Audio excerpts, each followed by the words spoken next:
Agatha Raisin and the suspiciously helpful host.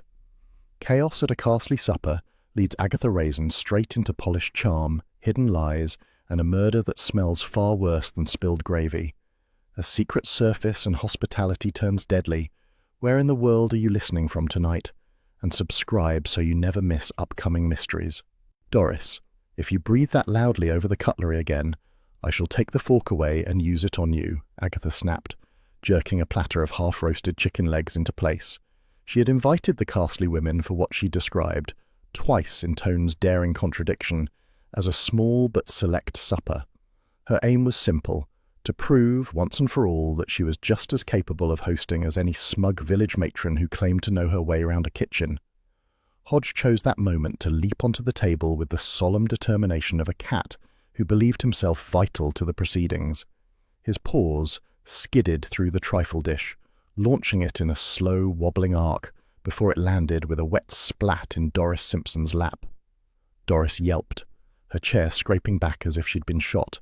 "Oh, for heaven's sake!" Agatha cried, lunging for a napkin that was far too small to save anything.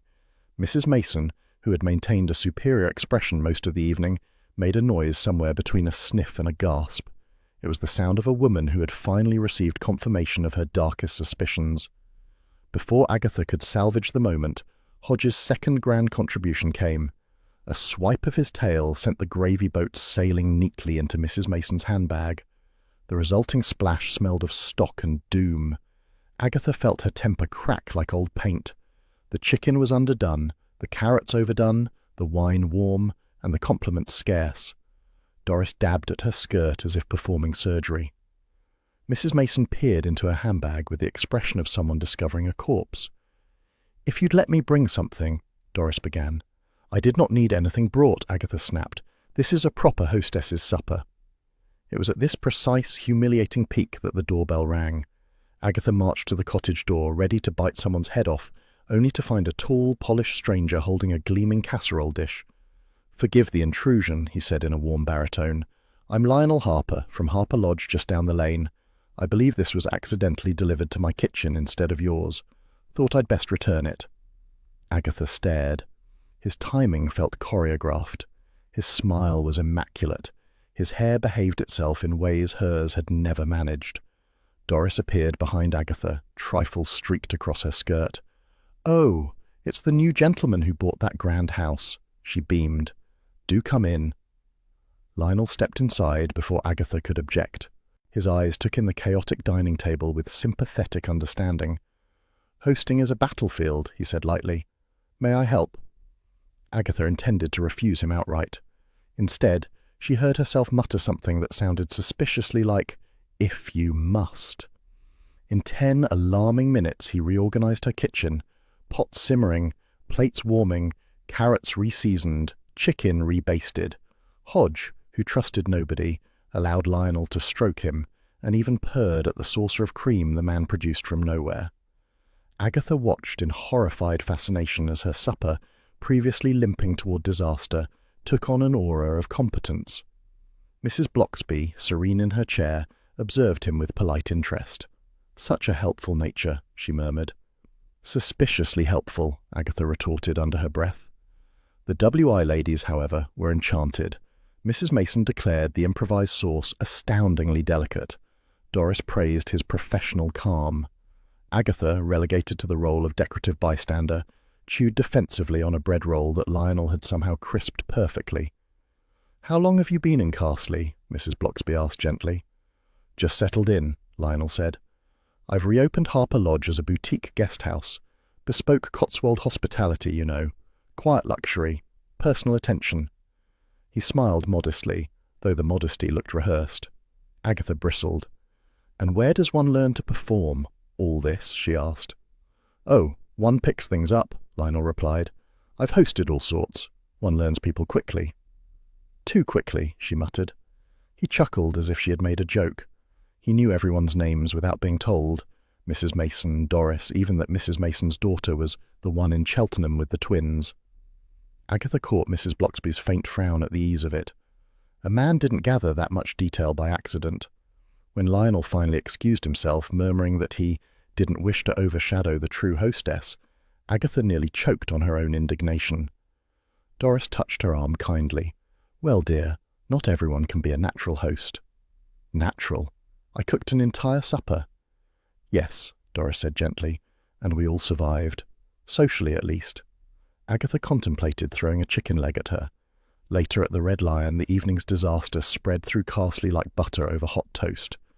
Lionel Harper's name cropped up in every conversation. According to gossip, he was divine, marvellously competent, and remarkably attentive to lonely ladies. Agatha's jaw tightened at each compliment. Charles, appearing as if conjured by Agatha's misery, slid onto the stool beside her. "Heard you held a dinner party that ended in carnage." It was not carnage. Doris still had trifle in her shoes an hour ago. Agatha finished her wine in 3 irritated gulps. "Everyone's swooning over Lionel. You should have seen them. He chopped vegetables as if saving lives." Charles smirked. "Jealous?" "Certainly not. I simply don't like being eclipsed in my own kitchen." Behind the bar, chatter rose again. "He's running some hospitality course next weekend, teaching people how to host properly." Agatha stiffened. "Properly?" "Supposed to be marvellous," someone added. "He took the old lodge and transformed it. Says he can turn anyone into a first-rate host." Charles raised a brow. "You could go. Might be transformative." Agatha slammed her glass down. "I am not being transformed by a man who smirks at my gravy boat mishaps." But on her way out the door, she spotted the glossy leaflet for the course, pinned neatly to the Red Lion's notice board. "Hospitality Masterclass Weekend at Harper Lodge. Personal coaching, exclusive techniques, elevate your hosting." She snatched it down before Doris could see. Lionel's face smiled smugly from the corner, the very picture of a man who believed he could reorganize anyone's life. "Oh, I'll attend," Agatha muttered darkly. "I'll attend and show them all what proper hosting looks like." She marched home with the leaflet crushed in her fist, Hodge greeting her with a pointed meow that suggested he, too, judged the evening poorly. As she hung up her coat, she heard the kettle sigh, releasing a warm puff of steam that felt like domestic disapproval. Agatha glared at it. "Don't you start." Hodge stretched luxuriously across the armchair, entirely unbothered by the fate of trifle, gravy, or reputations. The cat, at least, survived the evening with dignity, something Agatha meant to reclaim. Tomorrow. "Get that out of there, you furry saboteur," Agatha hissed, attempting to yank her weekend bag shut, while Hodge arranged himself inside it like an entitled souffle. The cat blinked at her with serene defiance, refusing to be evicted from the nest of jumpers she had spent 10 frantic minutes folding. Agatha tugged harder. The zip skidded halfway before stalling against the immovable bulk of Hodge's backside. "Fine," she muttered. "Stay there and suffocate. It will save on cat food." Hodge did not budge. The telephone rang.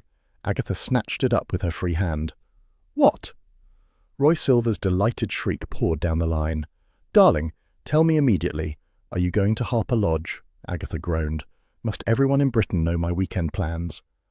"Everyone who matters," Roy said. "I'm doing a piece on rural reinvention. Harper Lodge is the new darling of the boutique scene. If you attend the masterclass, I can slide in a photo of you looking terribly sophisticated. Redemption for that tragic supper, maybe?" Agatha bristled. It was not tragic. "Doris still had dessert on her shoes when she phoned me," Roy said sweetly. "Honestly, Agatha, this course could do wonders. Learn from a master, or at least someone capable of cooking chicken." She slammed the phone down with a huff but felt an illicit glow. Appearing in a glossy magazine, stylish, poised, cosmopolitan, was undeniably appealing. Hodge chose that moment to claw her blouse as he climbed out of the bag. "You wretched creature," she muttered, rubbing the snag. "I blame you for everything." The WI hall buzzed like a disturbed hive. Half the women were discussing Lionel Harper's upcoming masterclass. The other half were practicing their impressed expressions. Doris nearly toppled her chair in her eagerness to spot Agatha. "Well, dear," she called, "have you signed up?" Agatha lifted her chin. "I do not require instruction from a man who colour-codes his saucepans." The door swung open and Lionel himself entered, wearing an apologetic smile and carrying a stack of pamphlets.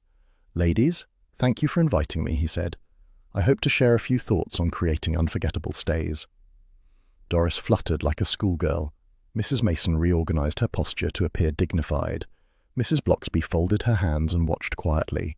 Lionel delivered a polished talk on ambience, guest expectations, and the sacred art of anticipation. He laced it with gentle humour, modest anecdotes, and just enough charm to make every WI member feel personally enlightened. Then he spotted Agatha. And of course, he said warmly, the bravest hostess of us all, Agatha Raisin. Her supper last night showed remarkable spirit and creativity. Agatha nearly exploded. My supper was perfectly adequate, Lionel beamed. It showed promise, real flair. I'd be honoured to welcome you to the weekend course. In fact, he produced a folded slip. A personal discount. You deserve encouragement. The WI broke into approving murmurs. Agatha snatched the slip before anyone else could admire it. I don't need charity. Never charity, Lionel said. Just recognition. Mrs. Bloxby leaned close. His manner seems very directed, don't you think? Agatha sniffed. His manner seems suspicious, but she tucked the discount away all the same. Harper Lodge appeared that afternoon exactly as the brochure promised. Polished floors glowing under soft lamps, floral chintz arranged with calculated casualness, and a faint scent of beeswax and warm pastry drifting through the air. Agatha hated that she liked it. Veronica, Lionel's business partner, appeared first, tall, neat, and cool as polished glass. "Welcome to Harper Lodge," she said without smiling. "Your room is ready. Please try not to move the cushions. They're arranged for balance." Agatha stared. "Balance for what?"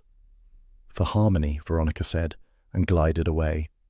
Next emerged Graham the chef, red-faced and harassed. "Lunch will be late," he muttered. Someone changed the menu again. Agatha suspected that someone had perfect hair and an eager smile. Mrs. Pike, the housekeeper, drifted past with quiet efficiency. Her eyes flicked over Agatha's shoes, handbag, and hair in one swift appraisal before she continued down the corridor. Agatha stiffened. Being judged by a housekeeper was not on her itinerary. The guests slowly congregated. A smug London couple introduced themselves as Mark and Tilly Redwood. Tilly's smile bore the fixed brightness of someone who constantly evaluated others for magazine potential. "We adore boutique experiences," she told Agatha. "We collect them." Felicity Barnard, a brisk woman with sharp eyes, sat in the drawing room flicking through a notebook.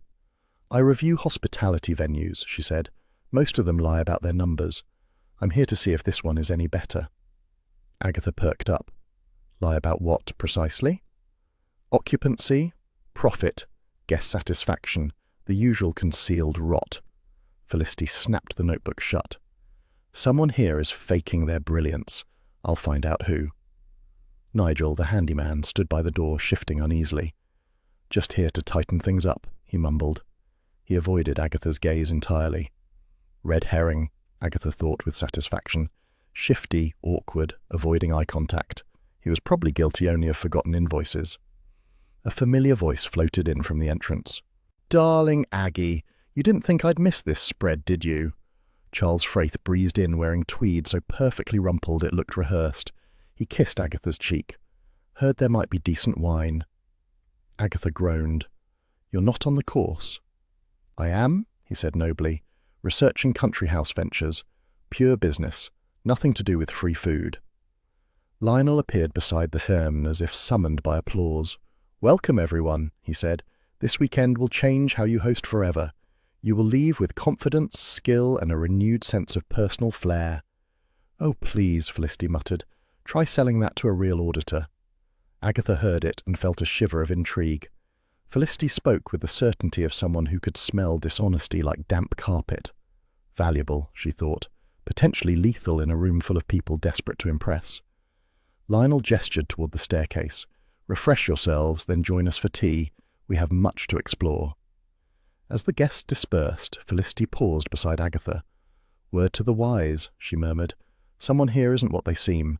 I can feel the numbers lying." Agatha's curiosity sharpened. "Which someone?"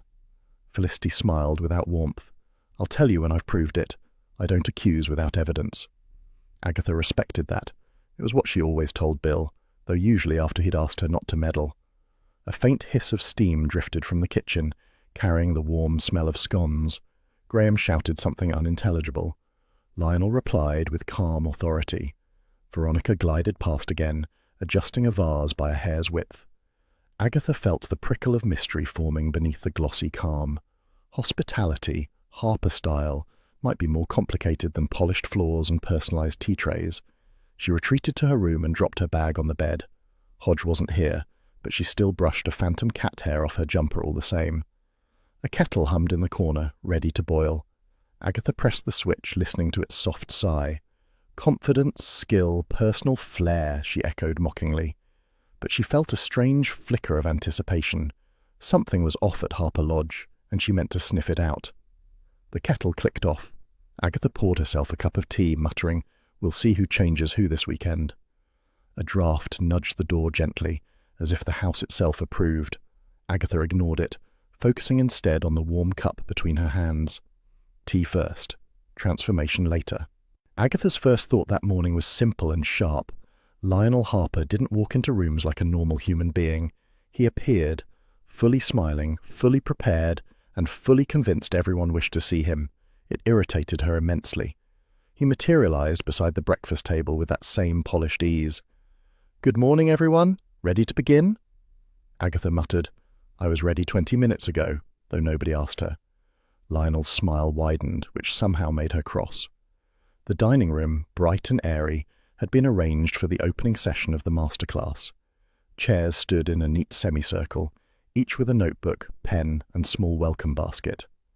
Agatha eyed hers suspiciously. The others contained local jams, miniature shortbread parcels, or scented soaps. Hers held a box of slimming herbal tea. "Oh, marvellous," she said loudly. "A hint." Lionel glided over. "Tailored touches show thoughtfulness," he said. "We match gifts to individual needs."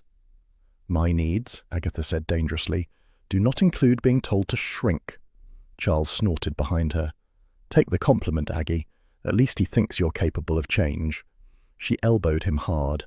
Lionel began his demonstration, moving between chairs with the theatrical intimacy of a man hosting an awards ceremony. "Anticipation is everything," he declared. "Guests must feel your attention before they speak. A refill offered before a cup empties, a cushion placed before they shift, a request granted before it forms." Agatha looked horrified. How exhausting. He ignored her. "Observe closely," he said, leaning over Mark Redwood's shoulder to adjust a coaster he claimed was fractionally misaligned. "It's all in the details." Felicity Barnard made a loud, scoffing noise and scribbled something brutal in her notebook. "Or," she said, "it's all in unnecessary fussing." Veronica flinched. Lionel beamed. "Feedback is gold dust," he said serenely. "Yes," Felicity said, "some dust is toxic." Agatha nearly applauded. Coffee was served in the conservatory, a glass-walled room overlooking the mist-softened grounds. The world outside looked blurred and far away, as if the house stood slightly apart from reality. Agatha didn't like it. Separation from reality felt too close to her own disastrous dinner party. Felicity stalked around the room, pointing at the wallpaper. Too twee, then at the cushions. Pretentious, then at Graham's pastries. Overhandled. "Don't eat them then," Graham muttered, passing with a tray. Veronica stiffened each time Felicity spoke, jaw tight. Lionel's charm grew increasingly lacquered. Agatha sipped her coffee and pretended not to observe everything, but she did notice the tiniest flinch when Felicity said, "You know, Lionel, if your numbers are as pretty as your smile, I'll be astonished."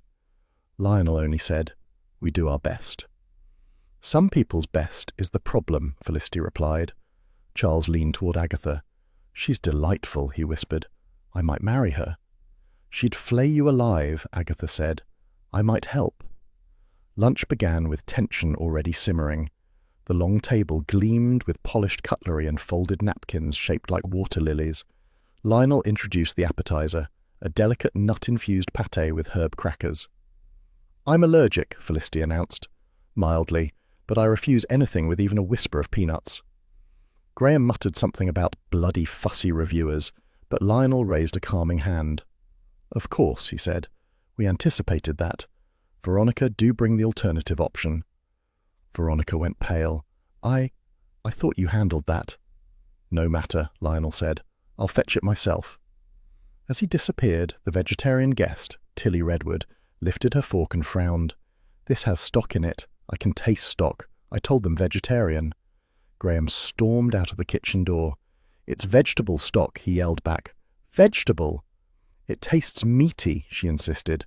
"I know meatiness," Mark Redwood murmured. "Yes, darling, you're an expert on that." Everyone pretended not to hear. Agatha watched Lionel return with a special dish for Felicity. He placed it before her with gentle precision. "Completely safe," he assured. Felicity examined it suspiciously, then ate. Moments later she coughed. Not dramatically, just a sharp, startled cough, but enough to freeze the table. Her cheeks flushed. She pressed a hand to her throat. "Oh, for heaven's sake," she said, voice strained. "What now?" Lionel responded instantly, guiding her to a chair in the corner and producing medication from the first aid kit with practiced calm. "A reaction," Lionel said quickly. "Something she should not have had." "This was not kitchen contamination. This was deliberate." Agatha blinked. "You had her medication on hand." Lionel smiled without apology. "I know my guests." Clue, Agatha thought. Useful knowledge. Too useful. Once Felicity stabilized, Lionel encouraged everyone to return to lunch, but the atmosphere was ruined. Veronica hovered nearby, wringing her hands. Whenever Lionel wasn't looking, she kept glancing toward the kitchen as if bracing for impact. Agatha leaned closer to Charles. "She's acting like it's her fault." Charles shrugged. "Maybe it is." Agatha watched Mrs. Pike slip quietly through the dining room and disappear with suspicious ease. Or maybe it's someone else's. After lunch, Lionel sent Felicity upstairs to rest. The guests drifted back to the conservatory, where the mist outside had thickened into a soft grey veil across the fields. The glass walls made Agatha feel as if she were inside a snow globe, observed, trapped, and expected to sparkle. Veronica approached her. "I assure you," she said faintly, "our kitchen procedures are normally immaculate." Agatha raised a brow. "Normally?" Veronica flushed. "Graham gets flustered, but he means well." "That's not reassuring." Veronica pinched the bridge of her nose. "Felicity terrifies him. She terrifies all of us. She can ruin places with a paragraph. She's made owners cry." Agatha tapped her notebook thoughtfully. "Sounds like someone people might want to silence." Veronica stiffened.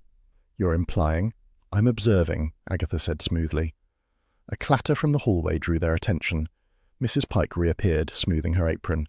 "Nothing to worry about," she murmured, though nobody had asked. Red herring, Agatha wondered. Or something else. Later she wandered upstairs to check on Felicity. The woman sat upright in bed, notebook on her lap, scribbling with fierce determination. "You nearly died," Agatha said. "Nearly," Felicity snapped. "If they think a bit of cross-contamination will soften my article, they're wrong." "Will you mention the choking?" "Oh, yes," Felicity said with relish. "With footnotes." Agatha hesitated. "You really believe someone here is hiding something?" Felicity raised one eyebrow. "I know someone is hiding something. People lie. Numbers lie. Hospitality is 90% facade and 10% panic." Agatha felt a prickling along her neck. "And which category is Harper Lodge?" Felicity gave a cold smile. "Ask me when I finish my investigation." Agatha left with the unsettling sense that Felicity might not finish anything if she wasn't careful. Descending the stairs, she caught sight of Lionel returning the first aid kit to a locked cabinet in the hall. He moved calmly, confidently, too confidently. Clue, she thought again. He knew exactly what Felicity needed, and exactly where to find it. How thoughtful, how suspicious. In the drawing room, Charles lounged on a sofa with a scone. "Well?" he asked. "Well, what?" "Has death arrived yet?" he said cheerfully. "You always attract it." Agatha glared. "Nobody is dying this weekend." Charles raised his scone. "Give it time." She nearly threw a cushion at him. By early evening, the house felt oddly unsettled. Polished surfaces gleamed as always, but tension hummed beneath them like a distant electrical buzz. Agatha sensed it in Veronica's strained smile, in Mrs. Pike's near invisibility, in Graham's furious banging of pots. She lingered in the empty dining room, leaning a hand on the back of a chair. The welcome basket still sat beside her notebook. She plucked out the slimming tea and snorted. "That man," she muttered, "is too helpful for his own good, and perhaps for everyone else's." As she made her way upstairs, the faintest wisp of steam drifted from the landing kettle used for late-night tea, a homely detail, soothing, ordinary. Agatha touched the spout, feeling the warmth. "Better behaved than some people here," she said softly. The kettle sighed in reply, gentle, domestic, and blissfully uncomplicated, just as Hodge would have been back in Carsley, shedding on Doris Simpson's best cushions. Agatha exhaled. Trouble was brewing at Harper Lodge, and she meant to keep her eyes open. Later that same afternoon, with the tension still clinging to Harper Lodge like beeswax, the guests regrouped downstairs and the atmosphere felt even tighter. "Widows, Agatha. He's wonderful with widows." Doris Simpson delivered the line in the WI hall with the triumphant relish of someone announcing a royal scandal. Practically showers them with discounted stays. That's what Mavis told Mrs. Bloxby, and Mrs. Bloxby told me. Agatha narrowed her eyes. "Wonderful with widows. What does that mean? Is he selling hospitality or courtship?" "Both, perhaps," Doris said brightly. "You know how certain men enjoy looking helpful." Agatha snorted. "Helpful men are overrated. Useful men exist. Helpful ones require supervision." Mrs. Bloxby, who had approached quietly, gave a mild smile. "My parish contact did mention Lionel being attentive to vulnerable ladies. It may be nothing, but the enthusiasm sounded effusive." Agatha lifted her chin. "Well, he won't be getting effusive with me." "Shame," Doris murmured. "You could use some attention." Agatha's glare silenced her. The gossip needled Agatha all morning. By lunchtime, irritation had turned into purpose. She drove back to Harper Lodge under the excuse of collecting her notes from the masterclass and marched inside as if she had never left. She carried a notebook, which gave her the perfect excuse to wander freely. "Ambient study," she told Veronica, who looked too weary to question it. The drawing room held soft chintz and polished lamps. Agatha tugged a cushion experimentally. Too perfect, too staged. The faint smell of beeswax drifted through the corridor, subtly overdone. She drifted toward the reception area where a guest book lay open on the desk. It beckoned her with suspicious propriety. Agatha flipped through its pages. "Wonderful stay. Magical. Lionel is extraordinary. Couldn't ask for better service. 5 stars, forever. I shall return annually. Perfection in every detail. All written, incredibly, in handwriting nearly identical. Same loops, same smiling curls on exclamation marks. Even the glowing metaphors shared a suspicious sameness. Then she found one dissenting note, nearly obliterated with angry pen strokes. Plumbing noisy. Host overly attentive. Felt. Only the fa remained. The rest crossed out so vigorously the page tore slightly. Agatha's eyes gleamed. "Overly attentive," she whispered. "I knew he was too smooth." A faint noise behind her made her whirl. The office door was slightly ajar. She slipped toward it, drawn by instinct and curiosity. Inside lay a small desk, a humming fax machine, and a stack of papers. Just as she leaned in, words jumped out at her from the top sheet. "Final notice. Payment required." The name of a Mercester bank followed. "Oh ho," she breathed, leaning closer. A warm voice floated behind her. "Something interesting?" She spun to find Lionel at the door, smiling too politely. "I was merely looking for the loo," she said. "In the filing cabinet?" he asked gently. Agatha folded her arms. "Your signage is inadequate." He laughed with rehearsed charm and slid the paper beneath another stack. "A minor administrative misunderstanding. Nothing to worry about." But his jaw tightened. Clue, Agatha thought. Very interesting clue. The afternoon session took place in the dining room. Lionel had arranged the tables for a demonstration on creating drama-free dining. Agatha considered it false advertising. Felicity Barnard, notebook ready, raised her hand before he'd even finished the introduction. "How do you manage drama?" she asked sweetly, "when your occupancy and financial records don't match your marketing claims?" Lionel's smile didn't flicker. "We focus on the guest." "But the numbers," Felicity pressed, "are an important part of any review. I'd hate to misrepresent your reality." Veronica inhaled sharply. Before Lionel could answer, Graham burst in from the kitchen, face flushed. "If you change the menu one more time, I'll resign. I've redone that appetizer 3 times to impress Madam here." Felicity raised a brow. "If you require guidance, I require peace," Graham snapped. "Enough," Lionel said, calm but tight. "Guests come first. We adapt."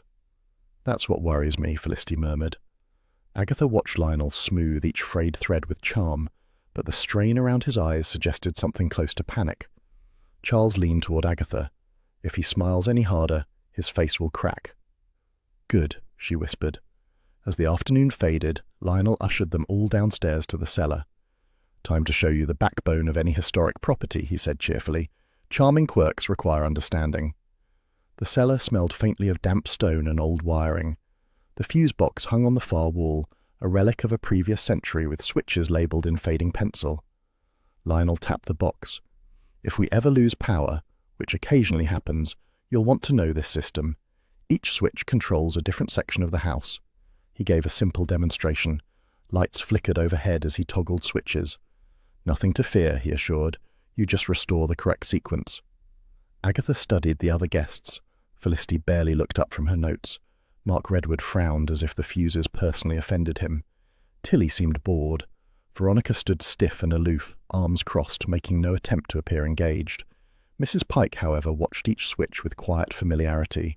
Her hands hovered near the box, as if tempted to adjust it herself. Agatha narrowed her eyes. "Interesting. Very interesting." Lionel concluded the demonstration with a flourish. "And that," he said, "is part of the hidden magic of running a country house." Agatha muttered, "Magic or menace, depending on who touches it." Charles smirked. "Don't look at me. I can barely operate a toaster." Back upstairs, the house was being dressed for dinner, with the kind of reverence that suggested Lionel believed linen could prevent murder. Candles were placed, glasses aligned, napkins folded into aggressive little sculptures. Before they sat down, everyone hovered in the drawing room with pre-dinner drinks, pretending to be relaxed.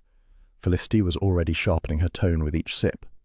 "So, Lionel," she said lightly, "how many guests did you have last month?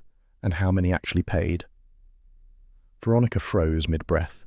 Graham muttered something in the direction of the kitchen that sounded like a threat to civilization. Lionel's smile held, but only just. Agatha watched it all from behind her glass, feeling that familiar itch. This wasn't hospitality, it was performance. When Lionel finally announced, "Dinner is served," the whole house seemed to brace itself, as if even the wallpaper expected trouble. After a brief dash upstairs to bully her lipstick into submission, Agatha returned to the dining room determined not to be rattled. Her navy dress skimmed at what she considered a flattering angle, the earrings caught the light just so, and her hair, well, she'd bullied it into behaving for once. She struck a pose near the table. Charles looked up from the wine list. "Aggie, you appear to be starring in a provincial production of Madame Bovary." Agatha bristled.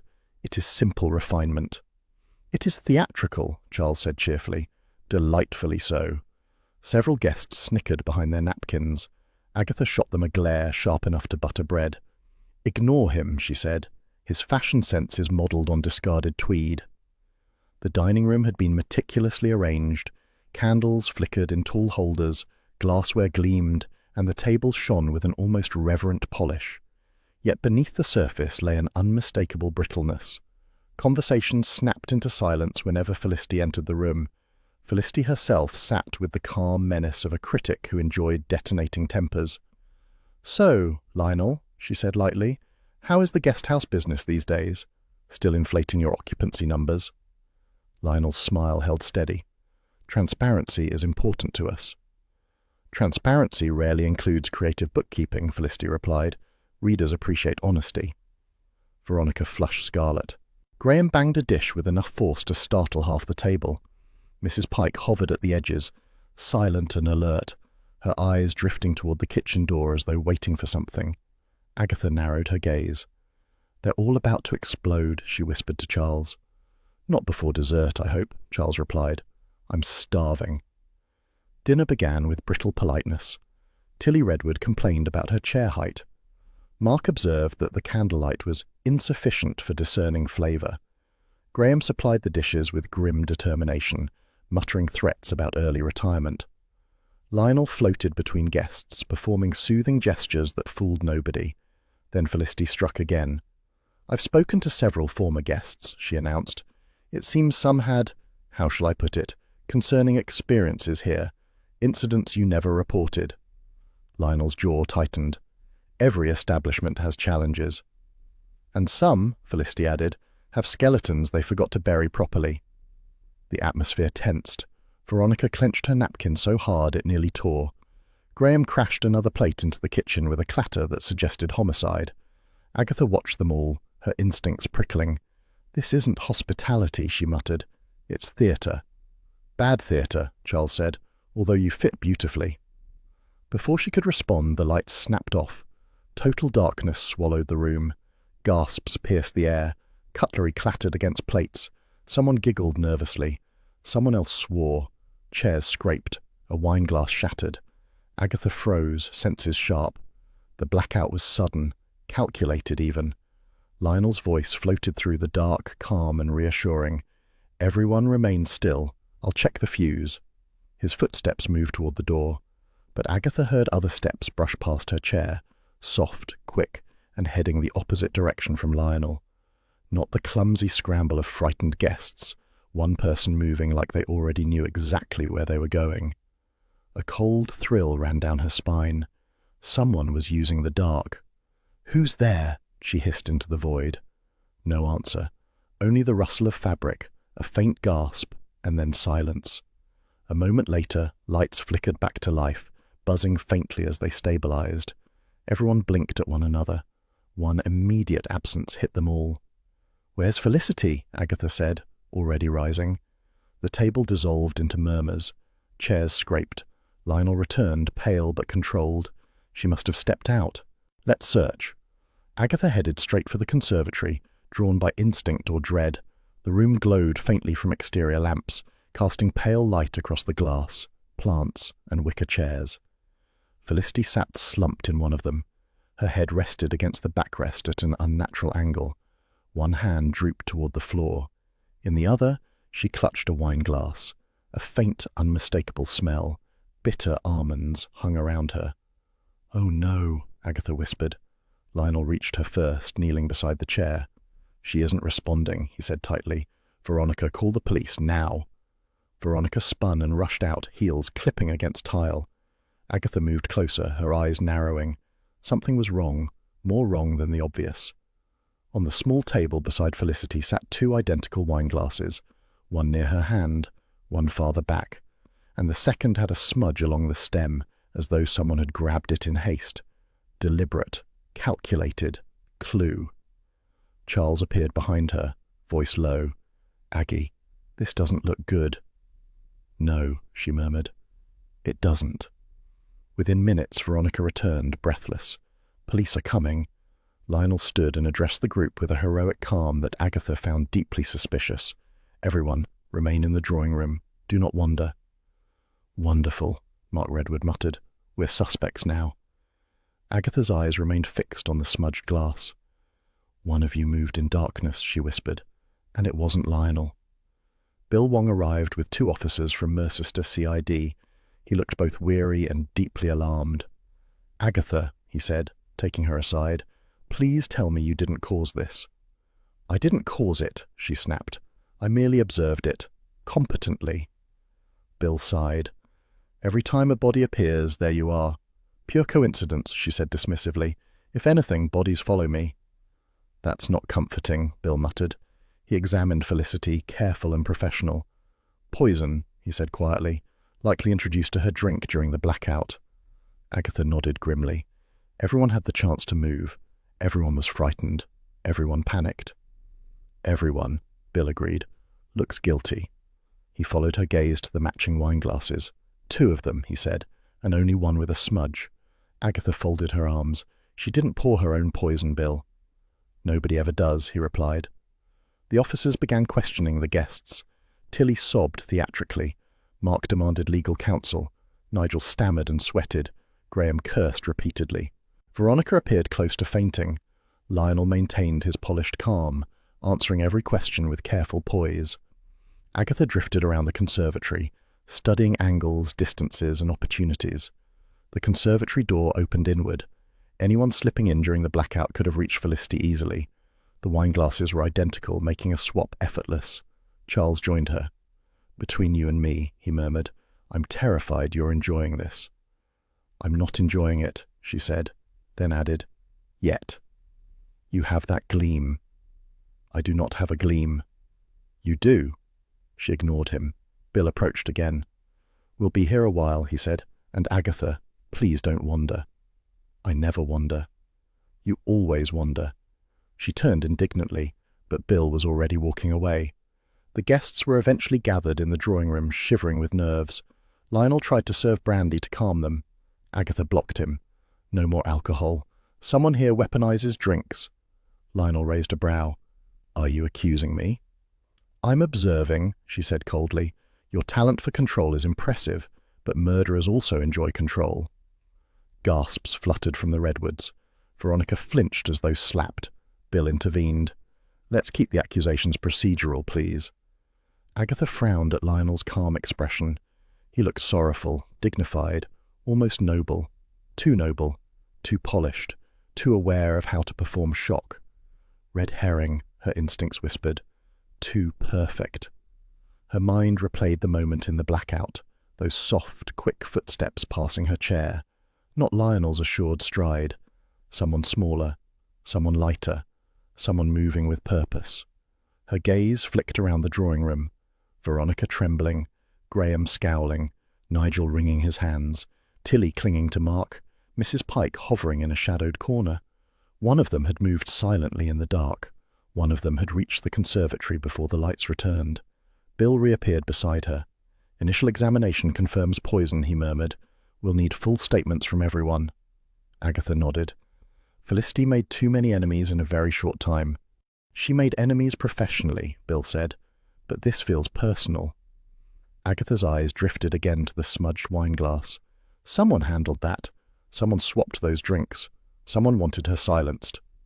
"And you're planning to find them," Bill sighed. "Of course," Agatha said. "You know me." "Unfortunately, yes."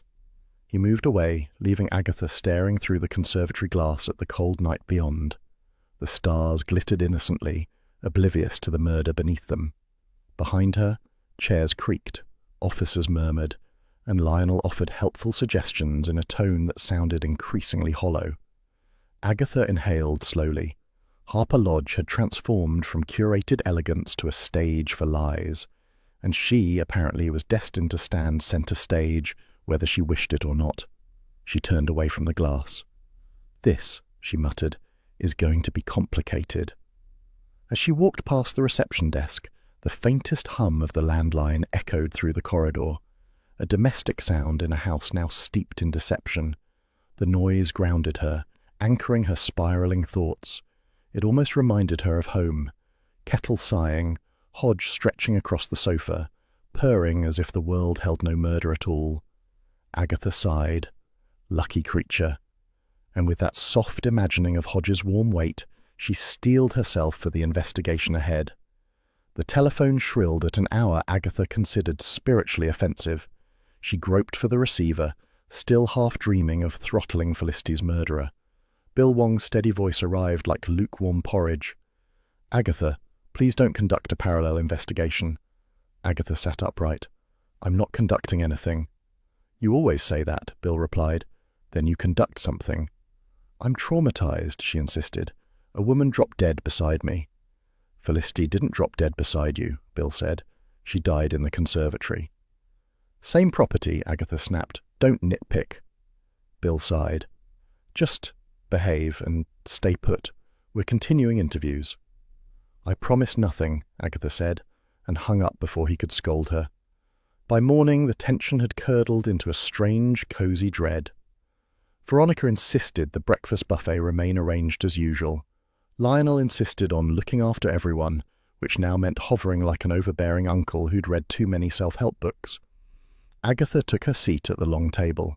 The others shuffled in, the redwoods, silent and puffy-eyed, Nigel dripping from some alleged gutter task, Mrs. Pike, who moved so quietly she seemed to materialize. Lionel drifted among them, topping up tea with unnerving precision. "More hot water?" he asked Agatha. "No," she said. He poured anyway. "You'll need your strength. Traumatic events affect digestion." Agatha silently plotted his downfall. He continued his circuit, offering cushions to Tilly, adjusting Mark's napkin, and murmuring polite condolences that somehow included probing questions. "What did you notice during the blackout? Where were you standing? Did you see anyone move?" His helpfulness now felt like surveillance disguised as hospitality. Agatha watched him carefully. He noted every tremble in Veronica's hands, every twitch in Graham's jaw, every evasive blink from Nigel. Mrs. Pike floated past carrying toast, invisible yet everywhere. Charles appeared, yawning. "This place is exhausting," he murmured. "Too much controlled kindness." Agatha nodded. Kindness shouldn't feel like reconnaissance. Bill and his CID colleagues began their interviews in the drawing room. Graham went first, stomping in like a man protesting every known injustice. Agatha lingered in the hallway. Graham emerged 15 minutes later, red-faced. "She insulted my cooking for 2 days," he fumed. "If you tasted her attitude, you'd know I wasn't the problem." Agatha tilted her head. "But you hated her." "So did half the guests," Graham barked. "Doesn't make me a murderer." Red herring, Agatha thought. His anger was honest. Too honest. The Redwoods went in next together, because, as Mark explained, we're a united front. They exited in opposite directions without speaking, which suggested unity had limits. Agatha cornered Tilly. "Why did you care so much about that review?" Tilly sniffed. "We were hoping to host corporate retreats. A favourable article could open doors." "And a bad one?" Agatha pressed. "Could destroy the idea entirely," she said quietly. Agatha filed it away. Veronica was last. She went in pale and came out paler. Lionel tried to take her arm, but she shook him off gently. Agatha pounced. "Hard morning," Veronica's voice trembled. "Felicity was planning to publish her notes soon. Her last pieces were devastating. We couldn't survive that kind of exposure." "You mean financially?" Agatha asked. Veronica swallowed. "In every sense." Agatha's eyes narrowed. "Is that why she was killed?" Veronica recoiled. I would never." Agatha raised a hand. "I'm asking questions. You're reacting." Veronica fled down the corridor. Charles whistled softly. "Subtlety isn't your strength." "I'm not built for subtlety," Agatha said. "Subtlety is boring." As soon as the drawing room cleared, Agatha enacted a plan she assured herself wasn't a parallel investigation. She simply wandered, purposefully, toward the small office near reception. Nobody stopped her. She slipped inside and flicked through the papers on the desk. Bills, menu sketches, and Felicity's notebook. Partially filled, jagged with cutting remarks, inflated reviews, disorganized staff, financial inconsistencies, host too polished, Veronica jumpy, odd housekeeper presence. The last pages had scribbles that grew more aggressive. One page was missing. Agatha scanned the torn edge, her pulse prickling. Someone had removed something important. She slid open the desk drawer. A typed guest schedule lay inside. Her eyes widened. The schedule did not match Lionel's constant boasting about exclusive, fully booked weekends. Some nights had 3 bookings, others only 1. And certain glowing reviews in the guest book did not correspond to any real stay. "Inflated numbers indeed," Agatha whispered. "You fraudulent peacock." She tucked the schedule into Felicity's notebook and returned everything to the drawer as she found it, minus the missing page, which still eluded her. A movement in the corridor made her freeze. She peered out, but only Mrs. Pike drifted past, carrying clean napkins with uncanny silence. Too quiet, too observant, too familiar with shadows. Clue? Or convenient suspicion? Agatha stepped out as if she'd been stretching her legs. Mrs. Pike nodded politely. "Everything in order, Mrs. Raisin?" Agatha forced a smile. "Everything's always in order when I'm involved." Mrs. Pike's lips twitched, not quite a smile. "So I've heard." Later, Agatha found Charles in the conservatory, staring out at the cold, bright morning. Sunlight sparkled across the grass, turning Harper Lodge into a picture of tranquility. A perfect postcard image, lying through its teeth. "You look thoughtful," he said. "I'm calculating inconsistencies," Agatha replied. "That sounds suspiciously like investigating." "I'm comparing notes," she said primly. "Different activity altogether." He grinned. "Bill will disagree." Agatha ignored him. "The blackout lasted longer than Lionel claims." "How do you know?" Several guests gave times that don't align. The darkness stretched just long enough for someone to slip away, poison Felicity's drink, and return unseen. Charles raised an eyebrow. "So, someone is lying." "Obviously," Agatha said. "The trick is working out which liar made the fatal move." Nigel clattered past the conservatory door, carrying a ladder and pretending deep concentration. Agatha watched him a moment. "He's too jumpy to kill boldly," she said. "Or guilty and terrified," Charles offered. "Not helpful," Agatha said. They moved to the drawing room, where Lionel was once again projecting controlled graciousness. He hovered near the guests, offering tissues, tea, and sympathetic nods.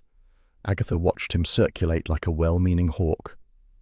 "Would you like more cushions, Mrs. Raisin?" he asked. "Absolutely not," she snapped. He placed one at her back anyway. Comfort is essential in times of distress.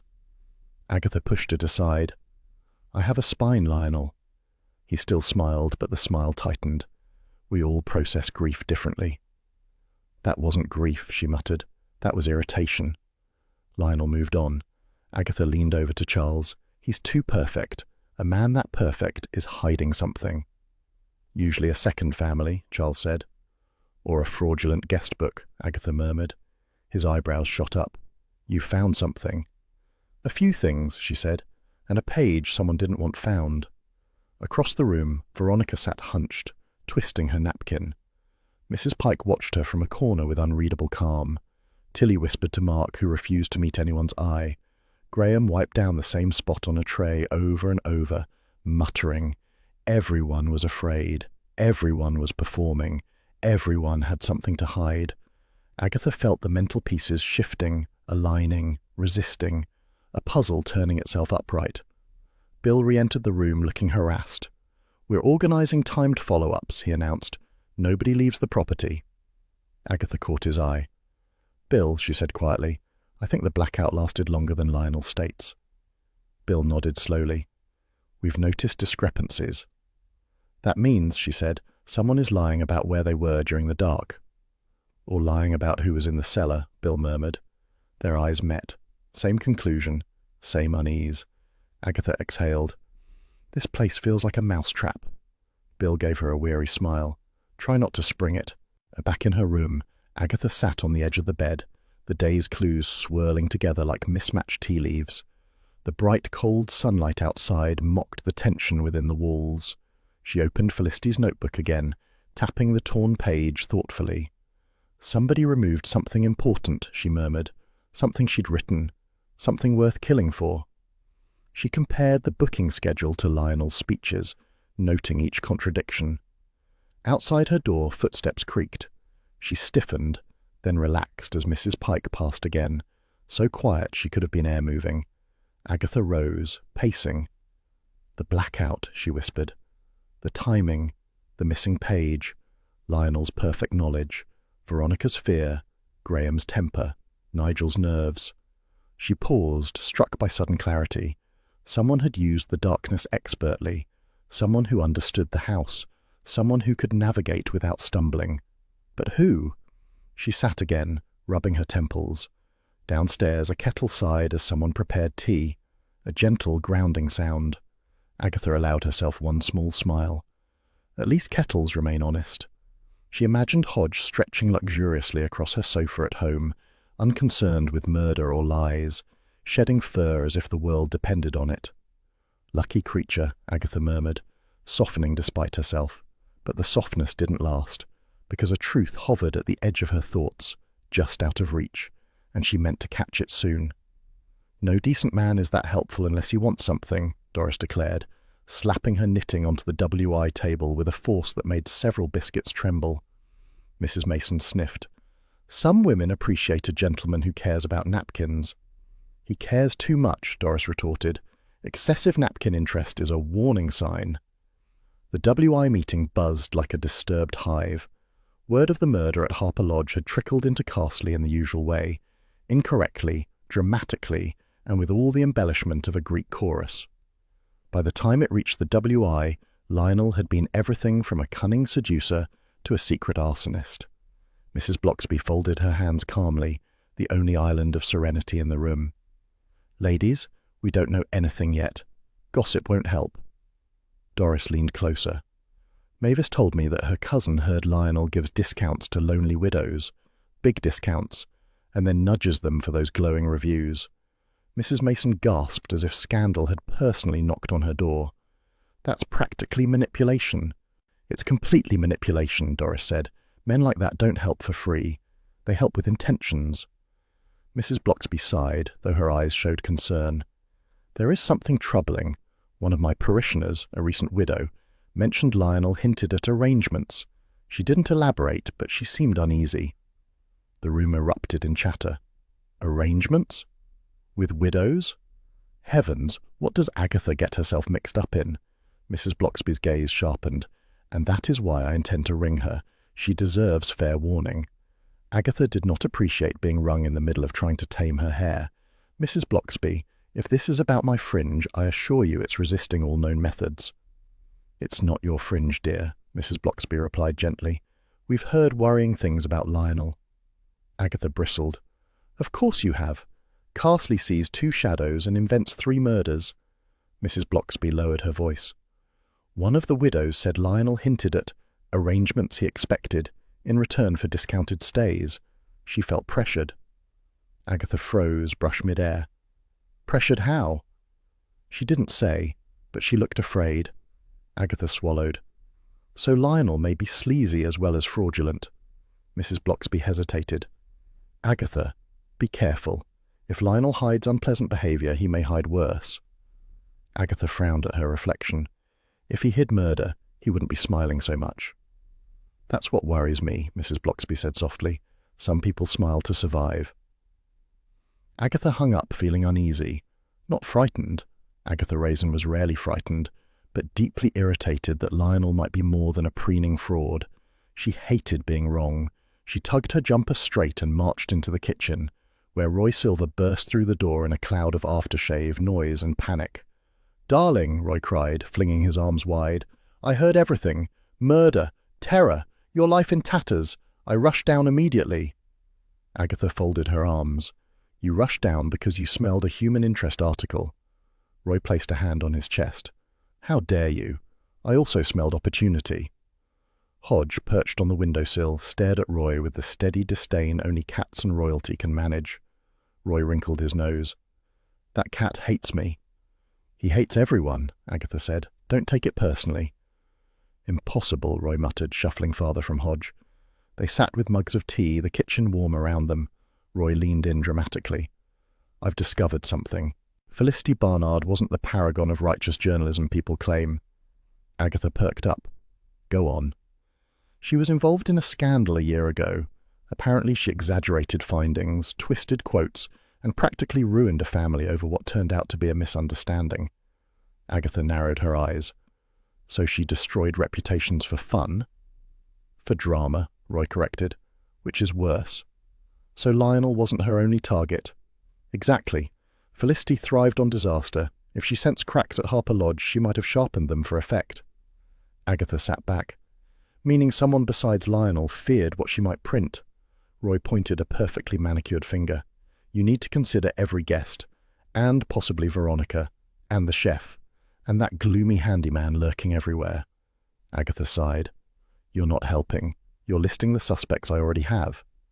Roy brightened. Then I'm a genius. Hodge gave him a slow blink of contempt. After Roy left, stealing 3 digestive biscuits and earning a swipe from Hodge, Agatha walked the lanes of Carsley, her thoughts circling like impatient crows.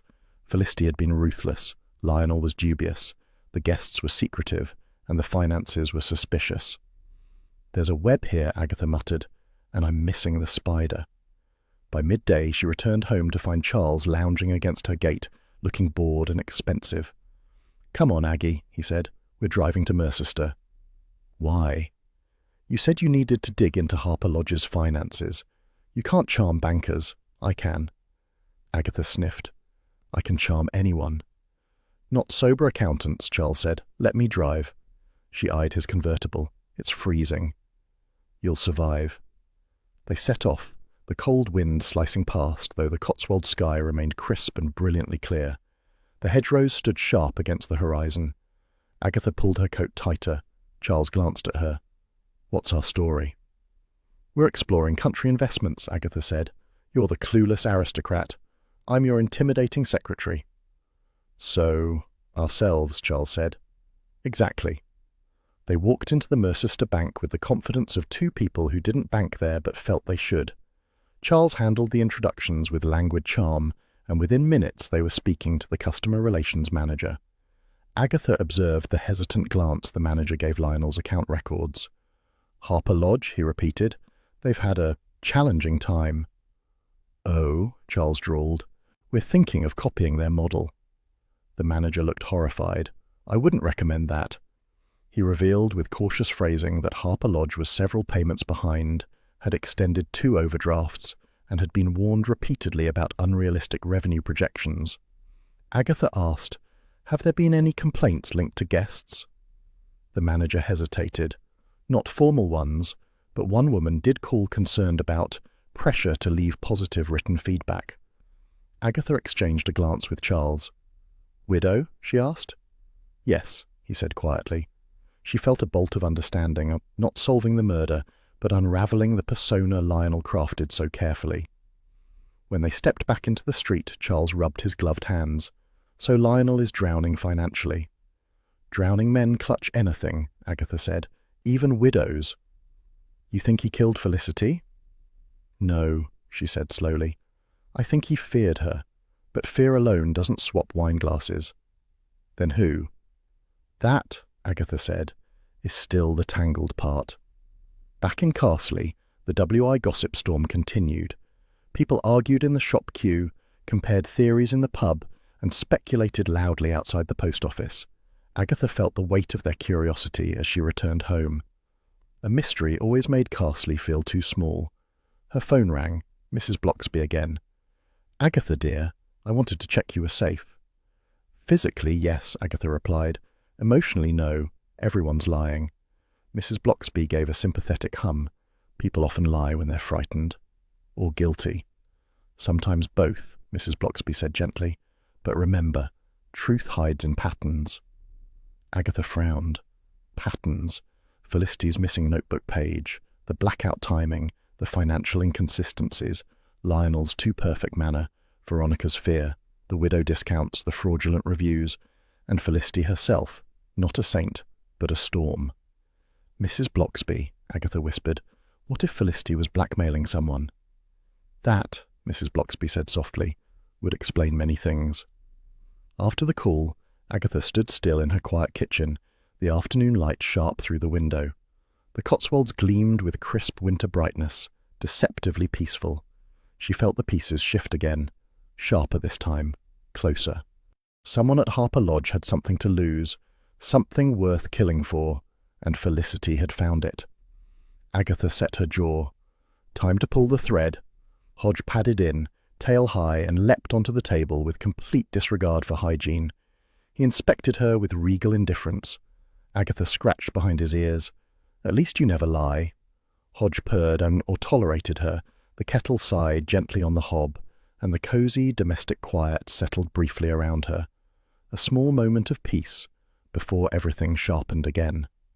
They returned to the bank the following day to confirm details the first manager would not put in writing. "Must you flirt like that?" Agatha snapped the moment the bank clerk giggled at something Charles murmured. Charles gave a lazy smile. "I'm merely being charming." "You're being ridiculous," Agatha muttered, though her jealousy sat prickling beneath her ribs like a badly placed brooch. They stood at the counter of the Mercester branch where Charles had succeeded, through charm, eyelashes, and shameless aristocratic leanings, at extracting information the clerk should never have revealed. Meanwhile, Agatha's attempt at a warm smile had produced only mild alarm. The clerk leaned closer to Charles. "Harper Lodge? Oh, yes. They're behind on several repayments. Quite a precarious situation." Agatha forced a cough. "Precarious how?" The clerk blinked at her, then brightened at Charles. "They took out loans to fund renovations, risky ones, and the co-owner is personally guaranteeing them." "Co-owner?" Agatha repeated. "Veronica Hargreaves," the clerk said. "Her signature is on everything." Agatha felt a jolt. Veronica, pale, jumpy, anxious Veronica, was financially shackled to Lionel's crumbling empire. "Anything else?" Charles asked smoothly. "Well," the clerk lowered her voice, "there have been warnings about unrealistic revenue projections." Agatha stared.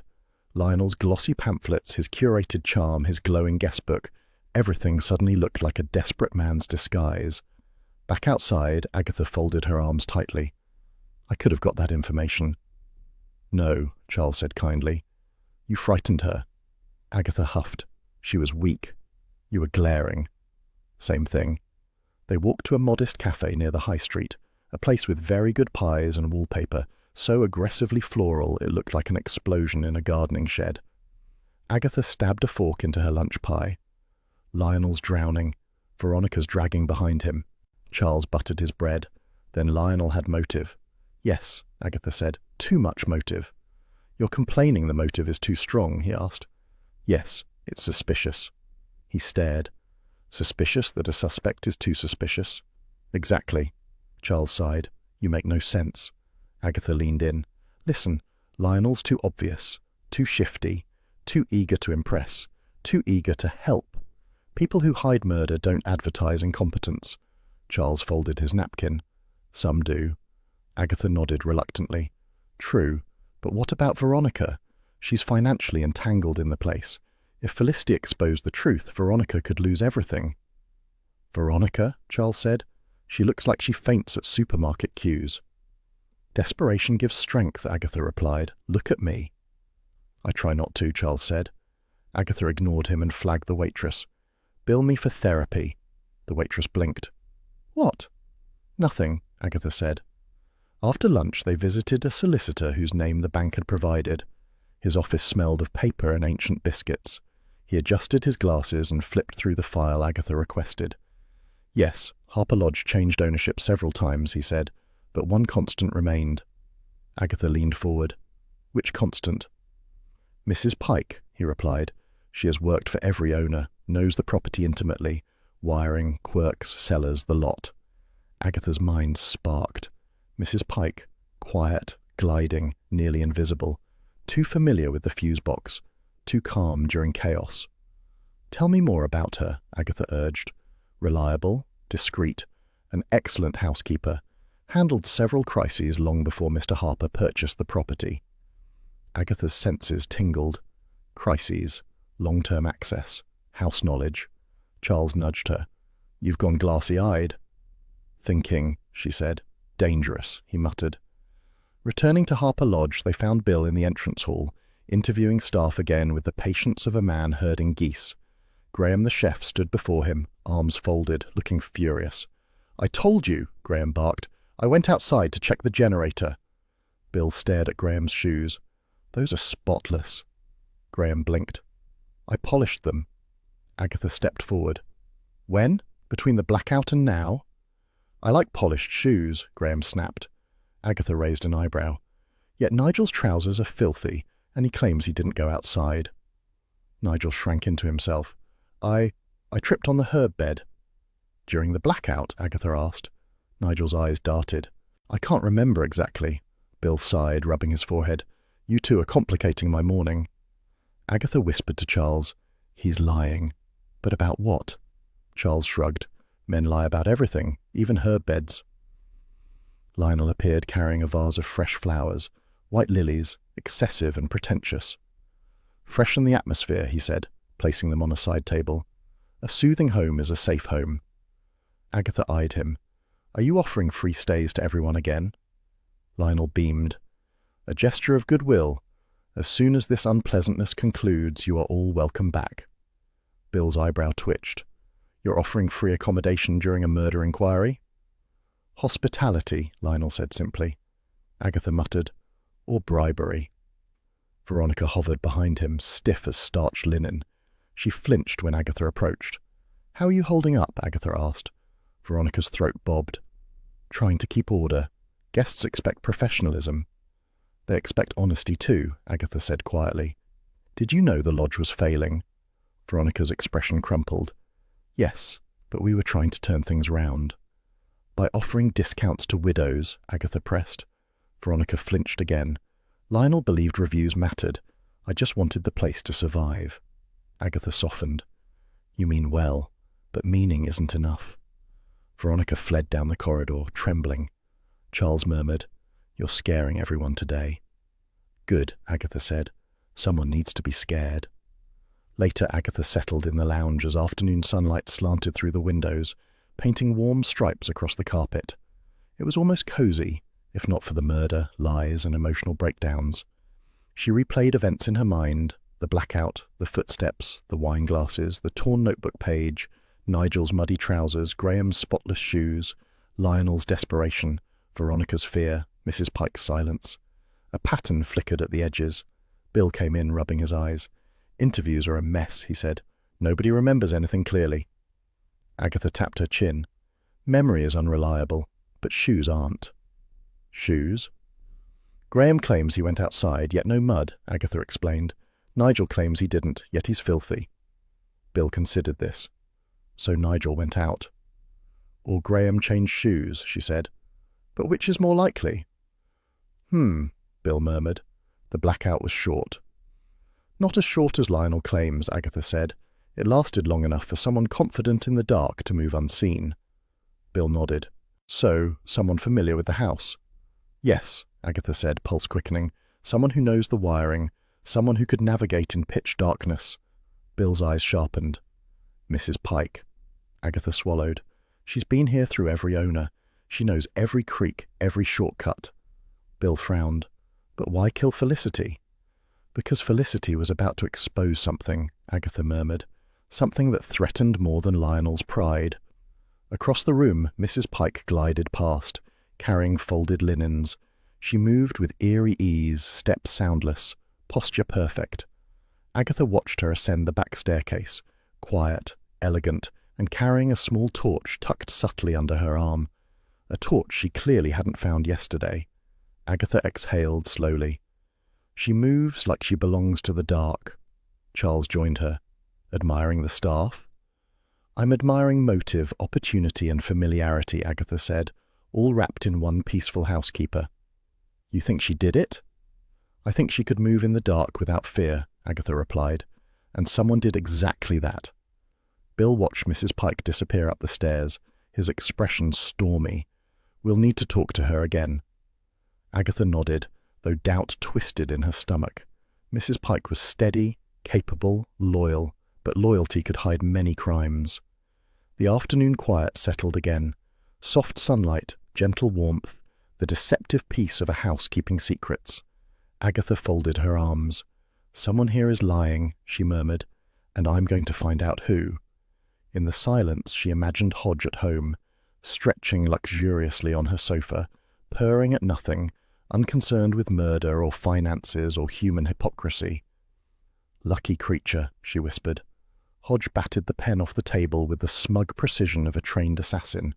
It skittered across the floor, bounced once, and disappeared under the sofa.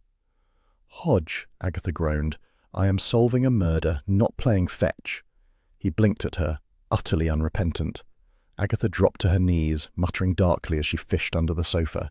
Dust, a petrified raisin, and a long-lost earring brushed her fingers before she retrieved the pen. Crawling about irritated her, which somehow loosened her thoughts. Irritation always did. Why had she taken Graham's story at face value? She sat upright, pen tapping her notebook. Graham claimed he'd gone to the generator during the blackout, but his shoes were spotless, Nigel's trousers were muddy, and both men had looked like children caught stealing biscuits. "Oh, you lying idiots," she whispered. "What were you really doing?" Hodge yawned magnificently, unimpressed. "Fine," she said, pulling on her coat. "You win. I'll go annoy people." At Harper Lodge, she approached Bill with an expression of manufactured innocence. "I need to clarify one detail," she said. "No," Bill replied automatically. "You haven't heard the detail yet." "I don't need to," Bill sighed, "but fine. 1 minute, no wandering." Agatha wandered immediately, slipping out the back door where she spotted Graham smoking with the intensity of a man savouring forbidden bliss. Nigel stood beside him, looking as if he might faint from guilt. Agatha folded her arms. "Generator, was it?" Graham choked on smoke. Nigel squeaked. "I knew it," Agatha said triumphantly. "You weren't anywhere near the generator." Graham scowled. "We're not supposed to smoke on duty. Lionel has rules." "Lionel has too many rules," Agatha snapped. "You two lied to avoid trouble." Nigel nodded miserably. "We hide out back sometimes. Just for a moment. Just during the blackout." Agatha's eyebrows shot up. During the blackout? Meaning you weren't inside at all? Graham hesitated, then gave up. Fine. Yes, we slipped out. Lionel doesn't like staff smelling of smoke, so we go round the back. He thinks we're polishing cutlery. Agatha stepped closer. Did you see anyone? The two exchanged a guilty look. Nigel swallowed. We saw, well, Veronica. Graham exhaled. She slipped down the cellar stairs right before the lights went out. Agatha's pulse jumped. Are you certain? She moved fast, Nigel said, like she didn't want anyone noticing. And earlier, Graham added, we heard her arguing with Felicity. Through the kitchen window. Words like fraud, prison, and dragging us both down. Agatha stilled. Prison? Graham nodded. Sounded serious. Nigel wiped his brow. We didn't tell Bill because we panicked. We didn't want him knowing about the smoking. Agatha stared at them. You two are idiots. Nigel nodded. Yes, Mrs. Raisin. But, she added grudgingly, you're useful idiots. Graham straightened. So, we're not suspects? You're suspects in stupidity, Agatha said, not murder. The men slumped with relief. Now, Agatha said sharply, don't leave, don't lie again, and don't smoke near explosives. Nigel blinked. Are there explosives? No, Agatha said, but with you two anything's possible. Inside, the old window frames rattled with the bluster of a rising wind. The day remained dry, the sky sharp and pale, but the gusts made Harper Lodge's timbers creak like a ship at sea. Agatha marched through the corridor, thoughts speeding faster than her steps. Veronica in the cellar, the argument, the panic, the financial ruin, the missing notebook page, the blackout timer only someone familiar with the wiring could exploit. She found Veronica near the lounge, twisting a handkerchief to knots. Veronica, Agatha said, softer than usual. Veronica jolted. Oh, Mrs. Raisin, I didn't hear you. Nobody ever heard Mrs. Pike, Agatha thought, but people usually heard her. You look awful, Agatha said bluntly. I feel it, Veronica whispered. Lionel keeps saying everything will be fine. Lionel says many things, Agatha replied, most of them rehearsed. Veronica flinched. He's trying. He believes in Harper Lodge. Agatha studied her. The woman looked perilously close to breaking. Did you go into the cellar during the blackout? Veronica's eyes widened. What? No, I didn't. Why would I? Because someone did, Agatha said quietly. And someone poisoned Felicity. Veronica sagged against the wall. I swear I didn't. I swear it. I was with Lionel. She stopped too abruptly. Agatha narrowed her gaze. Were you? Veronica shook her head helplessly. Everything is falling apart. Felicity was threatening to expose our finances. She said she'd have readers demanding an investigation. She said I'd face prison. Agatha felt a pang of sympathy, unwelcome but persistent. Veronica looked like a woman who had made one terrible financial decision, then clung to Lionel's confidence like a lifeline. Veronica, Agatha said gently, are you protecting him or yourself? Veronica covered her face with shaking hands.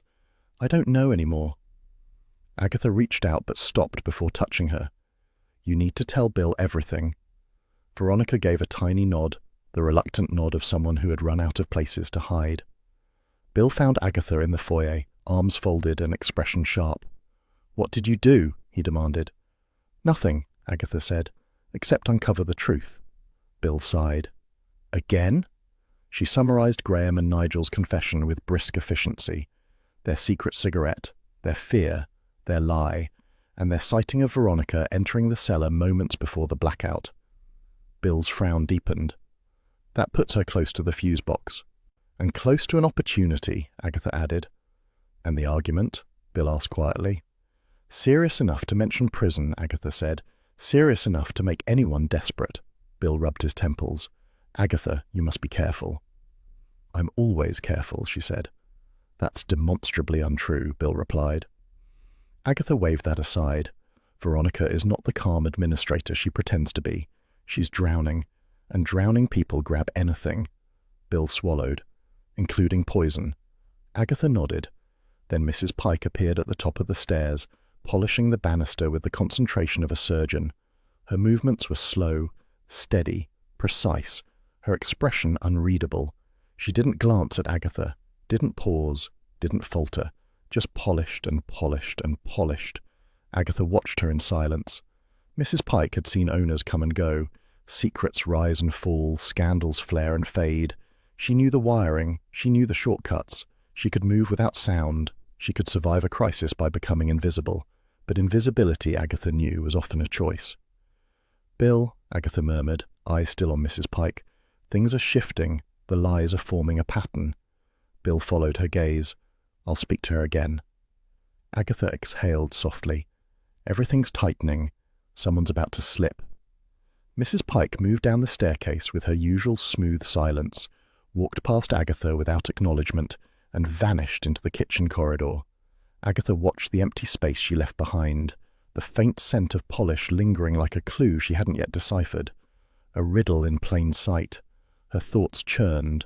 Veronica's panic, Lionel's desperation, the men's cowardice, Felicity's threats, the blackout path, the cellar door. Someone's story didn't fit. Someone's footsteps matched the ones she'd heard in the dark. A kettle whistled faintly from the distant kitchen, its warm domestic sound almost comforting.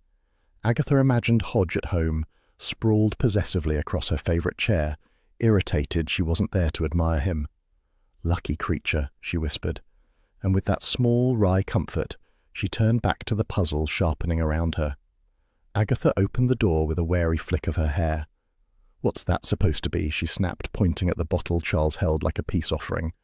"A douceur to sweeten your mood," he said, stepping inside as if already forgiven. "Besides, I bring a plan so brilliant even you will applaud me." Hodge appeared on the armchair like an offended magistrate. The cat narrowed his eyes, then hopped down to rub against Charles's trouser leg before shedding liberally. "Traitor," Agatha muttered, rescuing her notes from the table. "Well, get on with it." Charles set the wine down and leaned against the stove. "We invite Lionel and Veronica here. I mentioned that a friend of mine is looking to invest in boutique hotels. We watch who panics. Simple." Agatha bristled. "You mean I'm to sit there while you flirt your way into confidential financial information?" "Exactly. You're much better at glaring when the lies begin." He gave her a bright smile mixed with mischief. "Think of it as theatre." Agatha opened her mouth to object, then closed it again. The plan had merit. "Fine, but if Veronica cries, you'll comfort her. I refuse to be cast as the village bully." An hour later, Agatha's cottage looked almost welcoming, despite Hodge's continued determination to occupy the warmest chairs. The tea set gleamed, the biscuits were shop-bought but artfully arranged.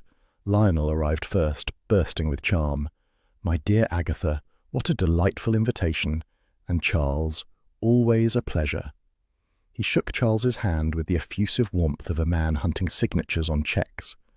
Veronica entered quietly behind him, expression composed. She clutched a neat folder to her chest. "Thank you for having us," she murmured. Hodge hissed at Lionel but merely sniffed Veronica's shoes, which seemed a favourable sign. They settled around the table. Charles wasted no time. "A close acquaintance of mine is considering investing in selected countryside ventures. Naturally, Harper Lodge came to mind." Lionel's eyes shone. "A visionary fellow, clearly.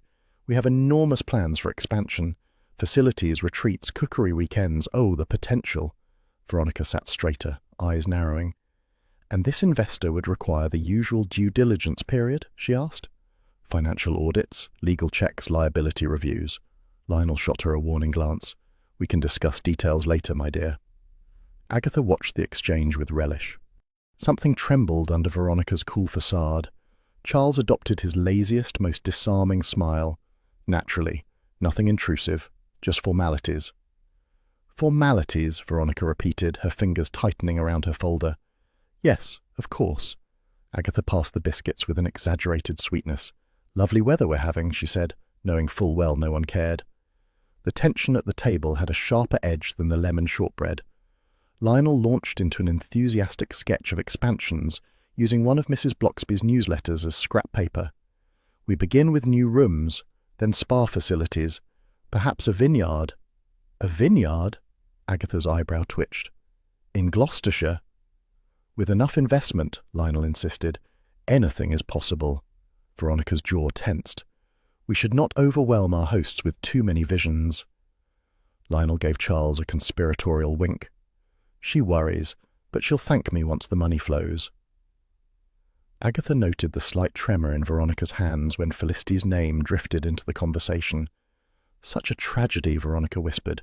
"She was thorough." Lionel cleared his throat sharply. "Let's not dwell on unpleasantness."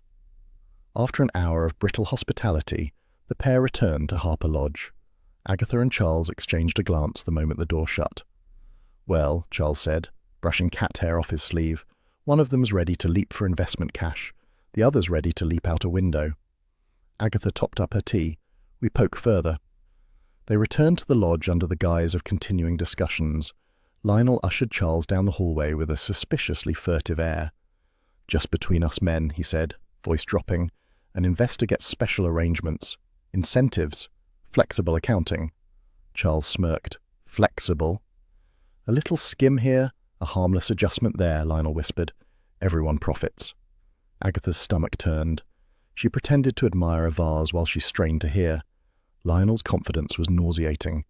Once Lionel drifted away, Veronica found Agatha lingering in the lounge. "May I speak with you privately?" she asked, voice thin. Agatha nodded. They slipped into a small side room.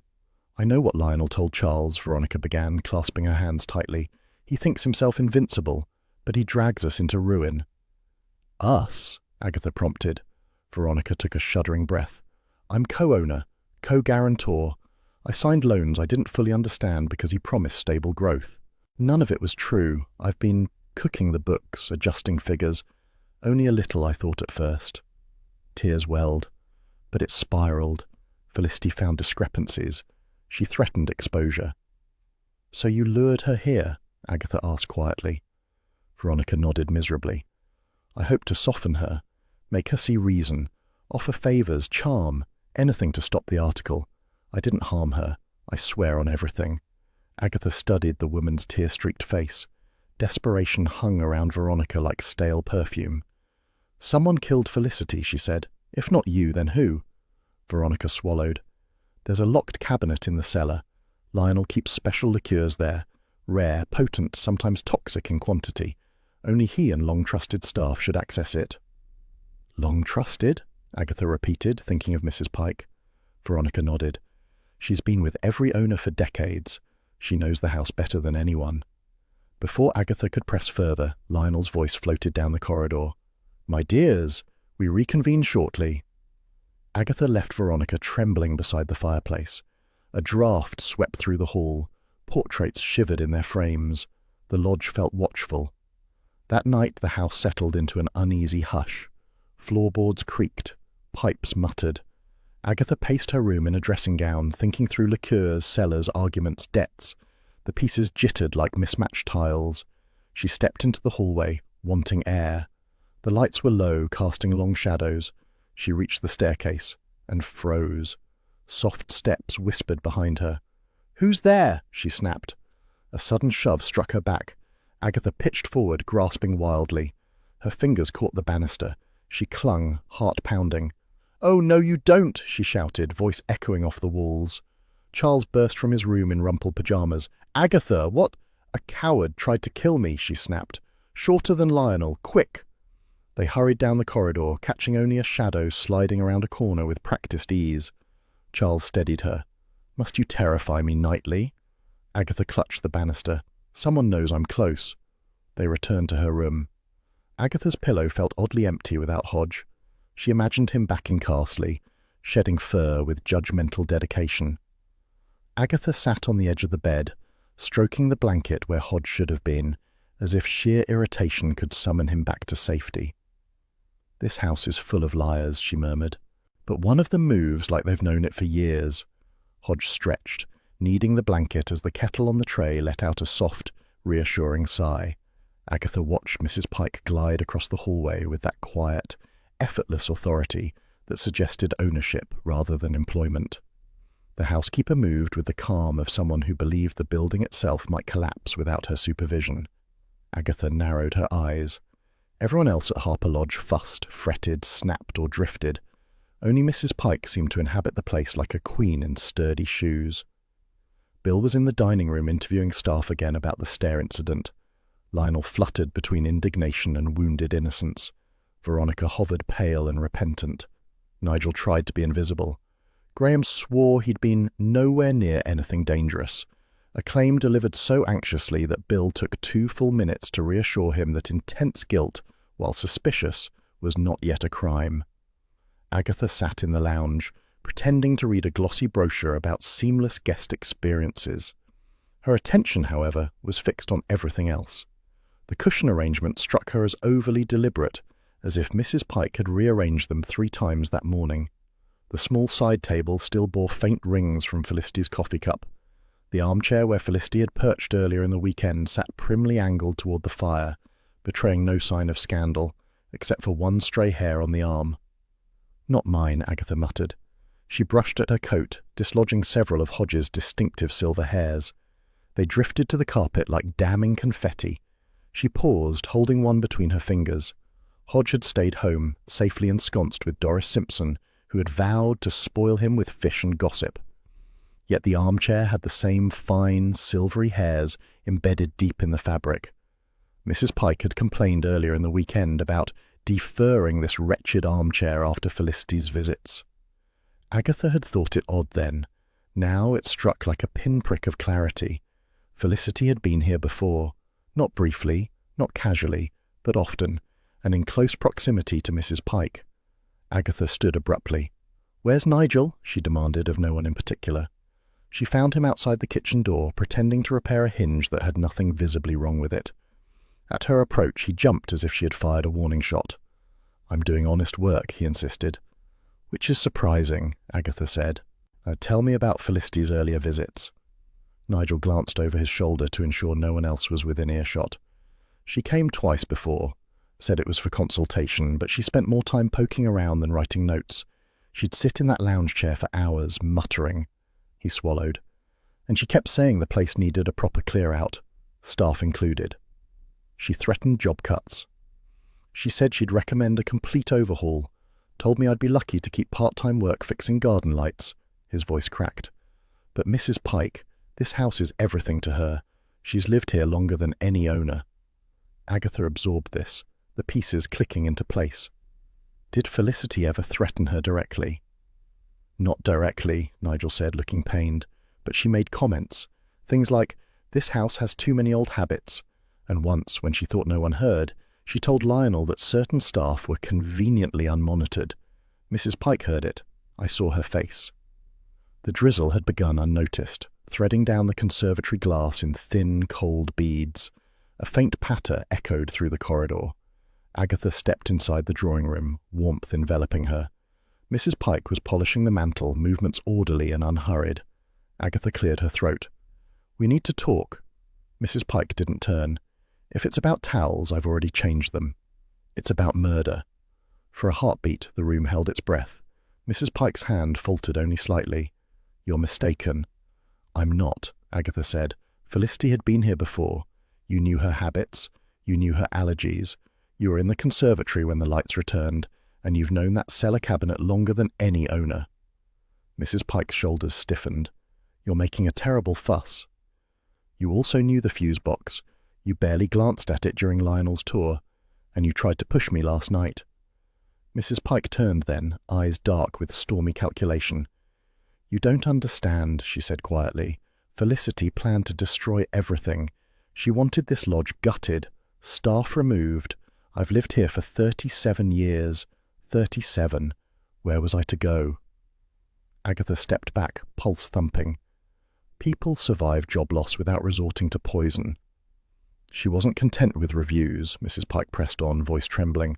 "She told Lionel she would expose petty thefts from 10 years ago, items I borrowed, returned or replaced, a misunderstanding, but she said it showed systemic mismanagement. I would have lost my room, my income, my life." Agatha softened only a fraction.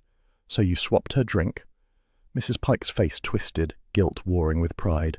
Mrs. Pike's fingers tightened, as if remembering the small cellar key she had carried for years. "She left her glass unattended. I knew she'd demand another when the lights came back. I added a small measure from the cellar bottle, almond sweet and sharp. I meant to make her ill so she would leave. I did not think it would kill her. I'm no monster." "You attempted murder twice," Agatha said sharply. Mrs. Pike's hand darted toward a heavy brass candlestick on the table. Agatha froze. Before Mrs. Pike could lift it, Charles stepped in from the doorway. "Let's not redecorate with bloodshed," he said lightly.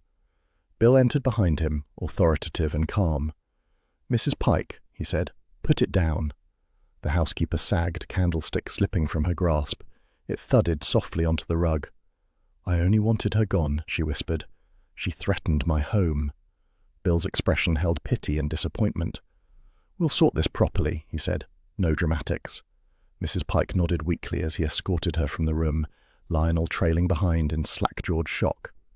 Veronica sat on the stairs, face pale but relieved, as though a vice had loosened around her ribs. Charles guided Agatha to a chair. "You all right?" "I'm furious," she snapped. "I nearly got brained with a candlestick." Charles studied her face for a moment, then grinned. "At least it wasn't the vase. That one's hideous." Agatha huffed, but a ghost of humour tugged her mouth. She watched Mrs. Pike disappear down the hall, her steps small and defeated. It was always the quiet ones, she thought grimly, the ones who noticed everything and said nothing until far too late. By evening, the drizzle had eased. The conservatory door rattled once in a lingering gust, then fell silent. Bill finished his statements and promised to update Agatha once the formalities were complete. Lionel sulked like a man denied a starring role.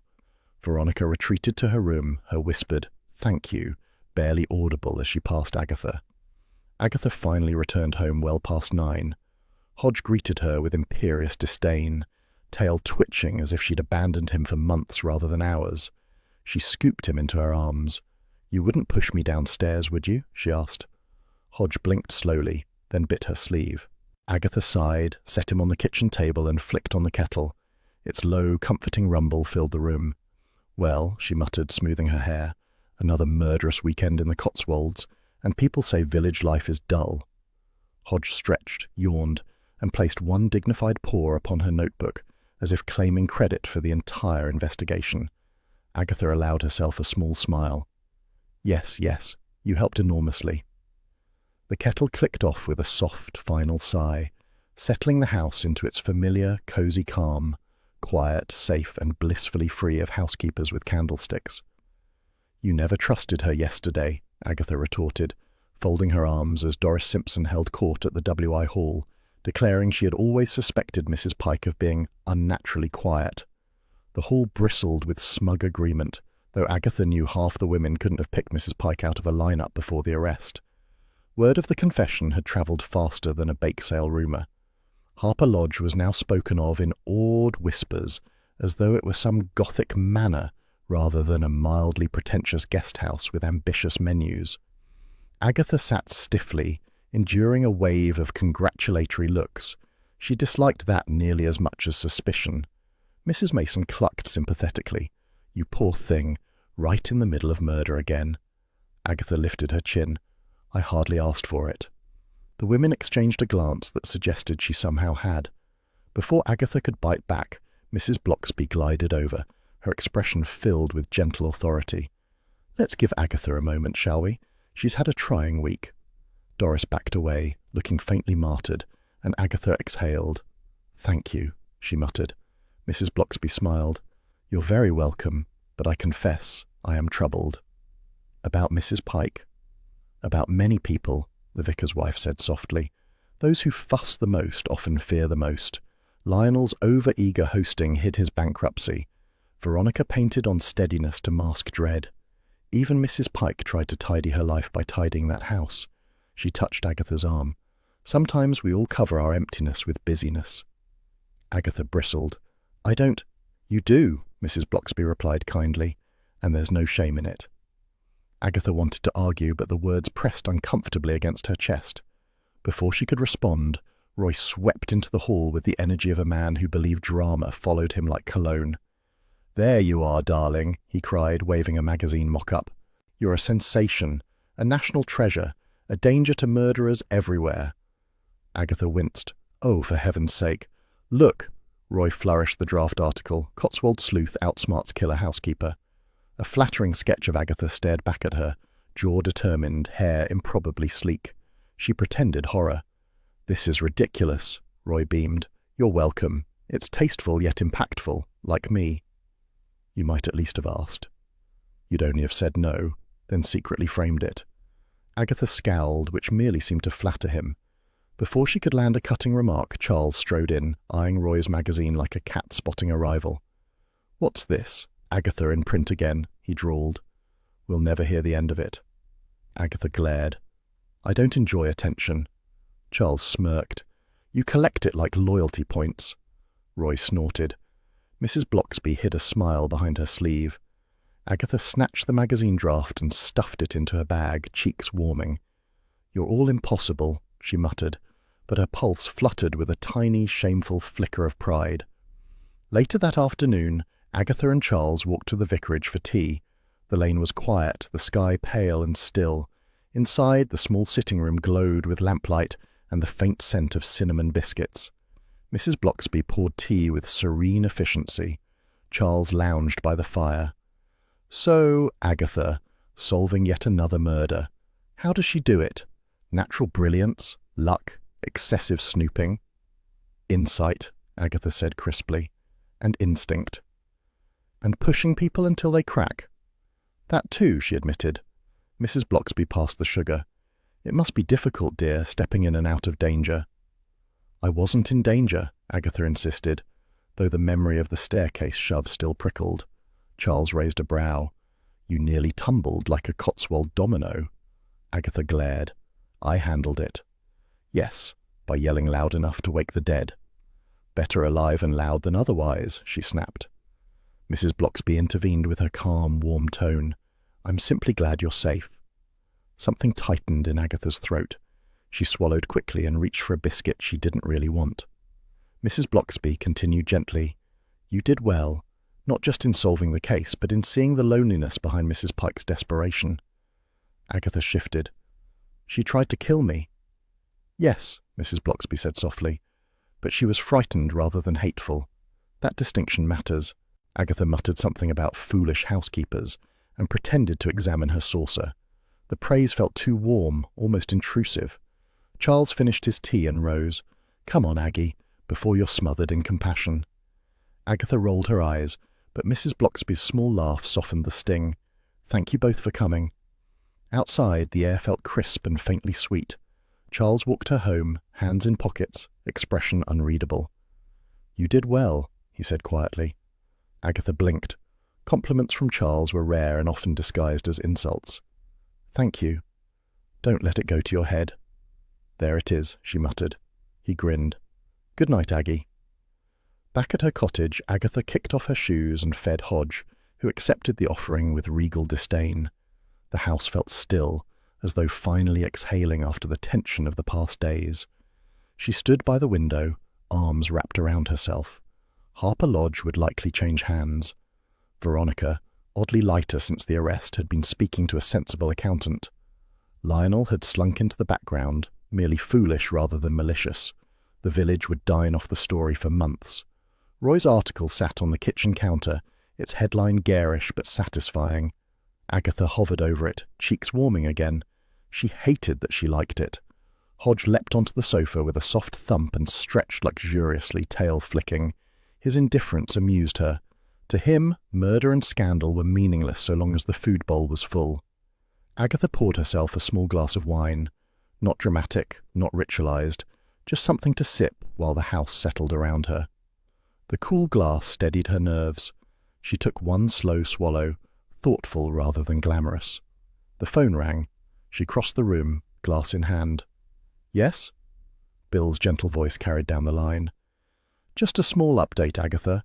Mrs. Pike has made a full statement and, well, there's another odd little thing cropping up. Nothing serious yet." She felt a flutter of something between dread and anticipation. "You'll keep me informed?" "I suspect you'll insert yourself regardless," he said fondly. "Probably," she admitted. The call ended. Agatha stood still for a moment, glass catching the lamplight, Hodge purring faintly from the sofa. Order, such as it ever was, had been restored, yet the familiar itch stirred, the sense that mysteries were easier to navigate than one's own quiet life. She looked at Hodge. "At least you don't expect me to host supper parties?" Hodge blinked, utterly unimpressed. Agatha sighed, a small smile tugging her lips, and set down her wine. Somewhere beyond Castley, another puzzle waited, and she, ridiculous creature that she was, felt almost ready for it.